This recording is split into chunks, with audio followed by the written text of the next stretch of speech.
South Park's latest Paramount Plus special, The End of Video is Southpark destroys the American healthcare system by Johnny 2 Cellos. Obesity just premiered, and they took aim at tons of major institutions, including the insurance industry, Big Pharma, the American healthcare system, Big Sugar, but let's be honest, most people are probably talking about Lizzo. It's Lizzo! But honestly, this episode does a lot, not only showcasing a strong story focusing on the main boys, but a very funny side story surrounding Randy, and some hilarious depictions of the aforementioned institutions they chose to lambast. There's plenty to talk about for, surprisingly, our first South Park episode of the year, if you don't count Snow Day, I guess. So let's inject ourselves with some of that sweet, sweet analysis. Hey, this video is brought to you by two things today. One is my official compilation channel, Johnny 2 Cozy, where I'm re-editing tons of my old videos into themed compilations, long videos that are great for sleeping or drawing. And second, my wonderful patrons who get tons of extra content exclusive to Patreon. We're currently in the middle of season 2 of our BoJack Horseman audio commentaries. Check those out if they interest you. Thank you so much for your support. I couldn't do it without viewers like you. Going to Cancun, so I will send you pictures. I'm going skydiving. Yeah, no, I finished all my emails, so I will see you for doing. The End of Obesity had a lot of fun stuff going for it, and it all seemingly has stemmed from Trey Parker going on Ozempic himself. At least that's what we can gather from this opening, where they claim the sound effects of the injections are Trey's actual injections. But I think what makes it so great at its core is that it is a quality Kyle story, the first we've gotten in a long time. This is an episode that really showcases Kyle's good nature and desire to help the world, though it is of course filtered through Cartman once again pulling one over on him. Cartman's doctor tells him about semaglutides, meds like Ozempic and Mounjaro that are typically meant for diabetes patients, but have helped many people lose weight. But because insurance companies don't consider obesity a medical issue, they won't pay for it, so Cartman can't afford it. He is instead prescribed Lizzo. Rich people get Ozempic, poor people get body positivity. I think this is honestly a pretty perfectly framed Cartman story here as well. They basically give him a genuinely sympathetic plight, but of course reveal that his motivations are entirely selfish. He really just wants to be skinny so that when he rips on people, they don't have an obvious comeback like making fun of his weight. He only wants to lose weight to shield himself from backlash for his own terrible actions. What are you gonna say back? Nothing! Oh my god, it worked! Kind of a picture-perfect Cartman storyline, one where Kyle believes he's helping Cartman do something worthwhile, but as it turns out, Cartman is of course pulling one over on him. It reminds me of episodes like Man Bear Pig, when Cartman faked being sick because he was eating all of the treasure to keep for himself, or when he got Kyle and Co to work for his burger stand in Asperger's, only for them to discover that he was literally putting the burgers in his ass. It's a lasting dynamic in the series, and one that works well. Last night I had a dream about all the amazing things I'm gonna do when I'm skinny.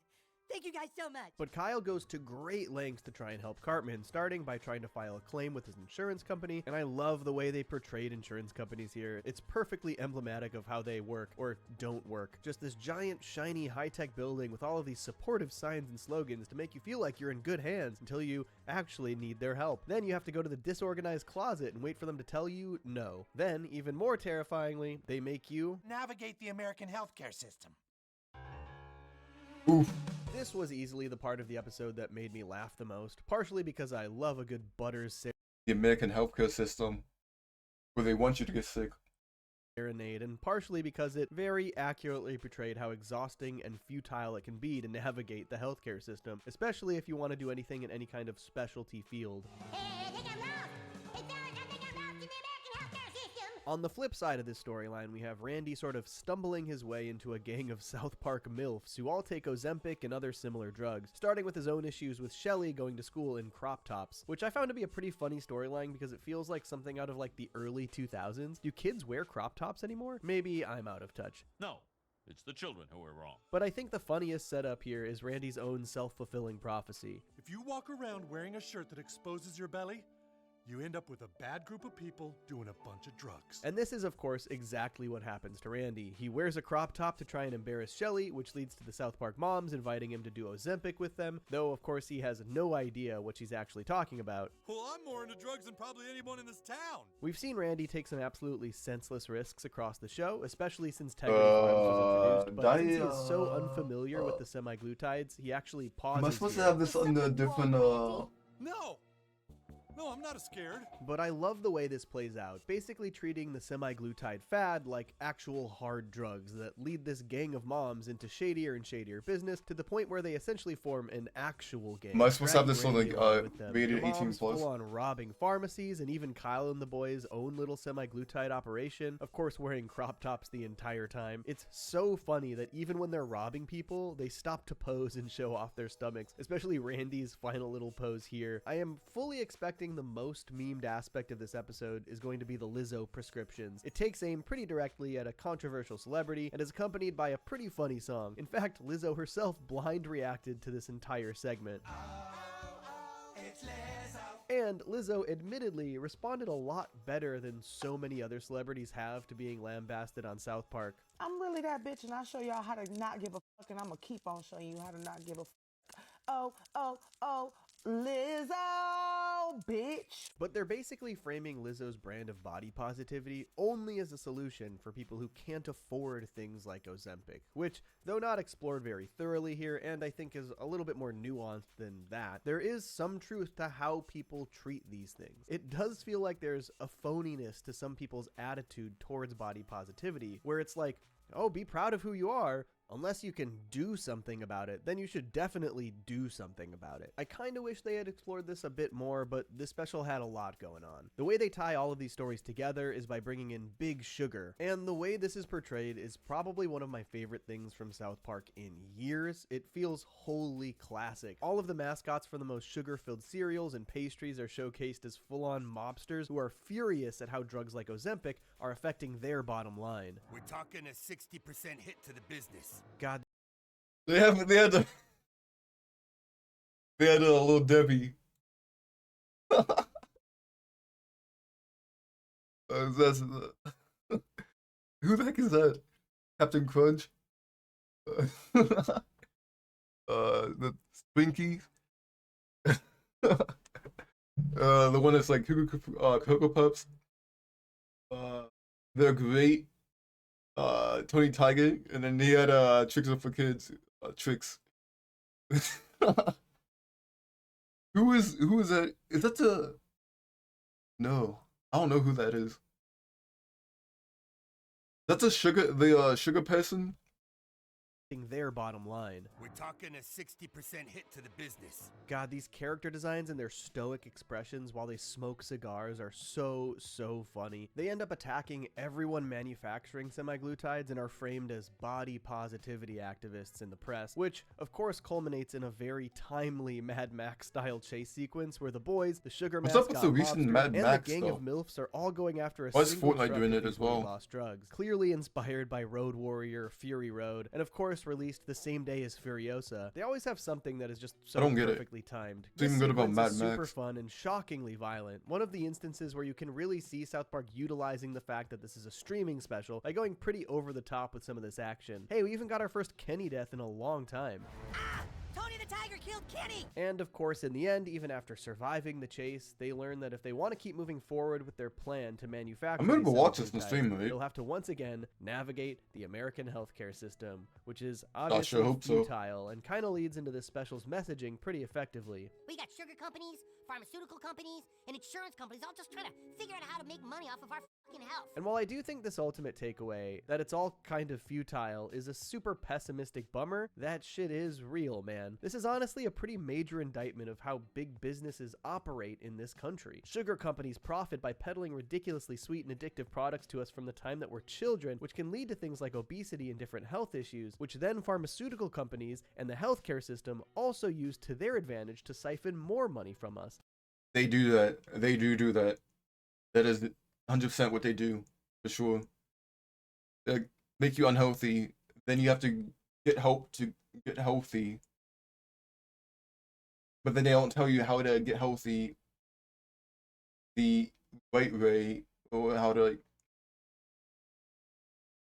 It's basically a cycle to cause people to have to spend money to get help. It's actually more like the system is working exactly as intended, just a constant resource vacuum consuming the livelihoods of everyday people. I do think the one thing I wish the special had delved into more was the more negative effects of Ozempic. They do in a more comedic way, obviously. The truth is, Sharon. Oh, and then the like the stuff that they give you for the help also messes you up even more. So you need help in other ways. So you're in a constant cycle. That's why it's like I don't even mess with the healthcare system. I do my own health. Like I eat healthy and all that, exercise and all that, drink water, stop drinking pop like several years ago. I rarely eat cereal. The only cereal I really eat is like Raisin Bran or some other cereal that I have. I think these are bad drugs. They just made me Like crazy. not like cornflakes. Cornflakes is what was it? Like some other like. I'll bring it. I'll get it. I'll be back real quick. Be back. But this cereal, how to pronounce this cereal? Whatever this one right here.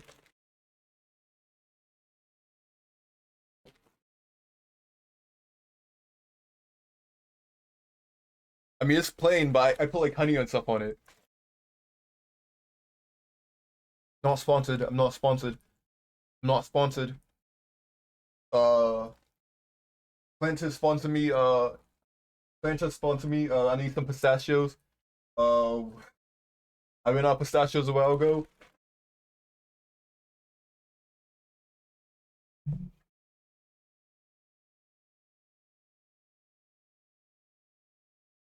Gave everything less, and yet my dick still worked. I mean, maybe this was enough, but it does feel like these kinds of drugs are basically just socially acceptable tools to help people sort of starve themselves, which is obviously not healthy, but the rest of the special still sort of frames them as a good thing. It's still the ultimate goal they're trying to reach for Cartman, and they're bummed when it doesn't work out, but these are nitpicks because, as per usual, South Park's primary goal is comedy, and this was a very funny special. I also particularly loved that we got like an actually happy Randy and Sharon ending. You are so much cooler than any other woman out there, you know that?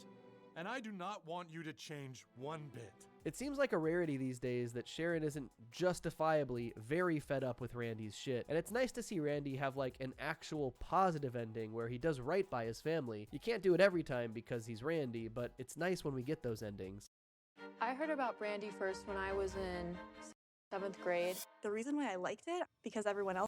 On the whole, I thought this was a very strong special. It's maybe another instance where I don't quite see what makes this story need to have been told in the special format, but at this point, I don't think that's really worth qualming about. It's an incredibly tight narrative, seamlessly intertwining each different story in the special. It was funny, it had solid social commentary, it balanced a great kid-centric story with a classic Randy getting in over his head plotline. Just very solid. Probably one of their best on Paramount+.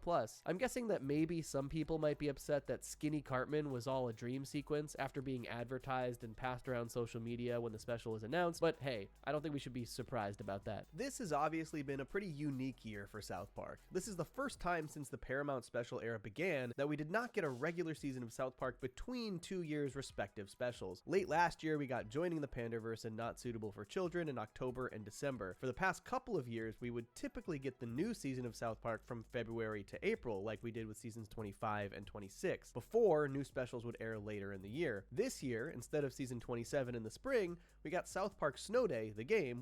I watched the Zach Scott play that. It looked pretty good. It looked alright. But the reviews on it, I guess, was pretty bad. But I mean, I watched Zach Scott play, and it was good. I want to try to make videos like Zach Scott, like how he does it.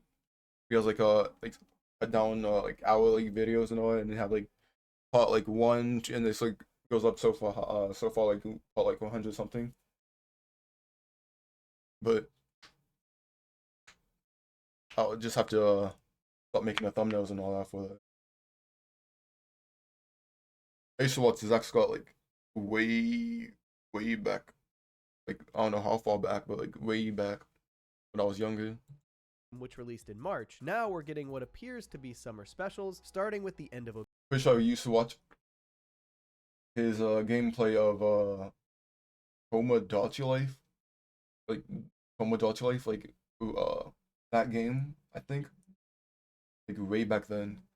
Obesity, and presumably another within a month or two. And then the regular season appears to be returning to the fall time slot, where it lived for many years before the pandemic and specials shook up the schedule. I think there's likely a few reasons for this. One, the release of Snow Day earlier in the year likely consumed a bit of the team's resources and time. Two, this spreads a decent amount of South Park material across the year. Three, this returns South Park to perhaps their most desired seasonal time slot, the fall. And four, and possibly most notably, they'll likely be running a regular season of South Park during the election. And that is a very interesting prospect. Addressing the election has historically been a pretty major part of South Park, from Douche and Turd in Season 8 to About Last Night in Season 12 to Obama Wins in Season 16, and of course the serialized Season 20, which infamously was blown fully off course after Trump won the election, leading to the series basically losing Mr. Garrison for a few years as their Trump stand-in. It's felt like since the Season 20 debacle, they felt pretty averse to genuinely doing commentary on the US election, and I think it's easy to understand why. Reworking that season was clearly a nightmare, and I think with the way that so much other pop culture has shifted its political humor since then, it's made them pointedly avoid that territory. But since they made Garrison their Trump surrogate, they're obviously realizing they're going to have to address it somehow during this upcoming election, and it makes sense that they'd line the new season up with that possibility, especially after teasing it in the season 26 finale, Spring Break.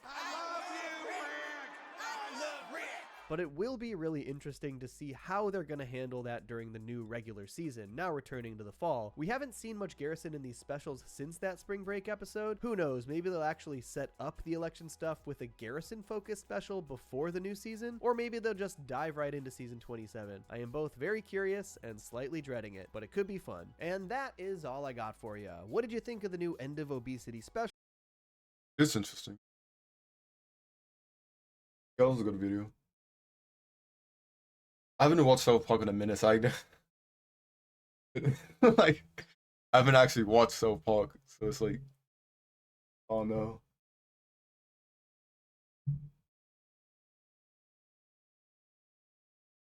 Let's see, hold up, I'm gonna show you it real quick.